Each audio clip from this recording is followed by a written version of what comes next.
അപ്പോൾ അതിലല്ലേ മോഡേൺ സൈക്കോളജിയിൽ പറയുന്നത് കോഗ്നിറ്റീവ് റീഫ്രെയിമിങ്. നമുക്ക് നോക്കാം, എന്താണെന്ന് നോക്കാം. ഇപ്പം പ്രതിപക്ഷ ഭാവന എന്ന് പറഞ്ഞ പോലെ നമ്മളിപ്പോൾ ഒരു നെഗറ്റീവ് ചിന്ത എന്ന് പറഞ്ഞ പോലെ, ഒരു നെഗറ്റീവ് ചിന്ത, നമുക്ക് ഇഷ്ടമല്ലാത്തൊരു വ്യക്തി പോയി കഴിയുമ്പോൾ ചില ആളുകളുടെ നമ്മൾ എത്രത്തോളം ക്ഷമിച്ചു നിന്നാലും അവർ നമ്മളെ പരീക്ഷിച്ചുകൊണ്ടേയിരിക്കും.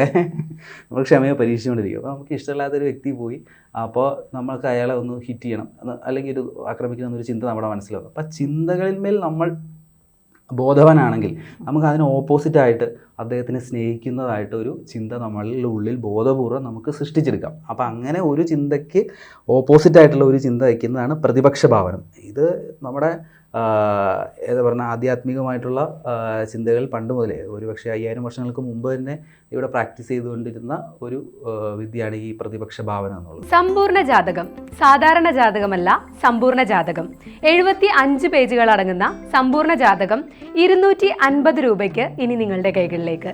അതിനായി നിങ്ങൾ ചെയ്യേണ്ടത് ഇത്രമാത്രം: താഴെ കാണുന്ന നമ്പറിൽ ബന്ധപ്പെടുക.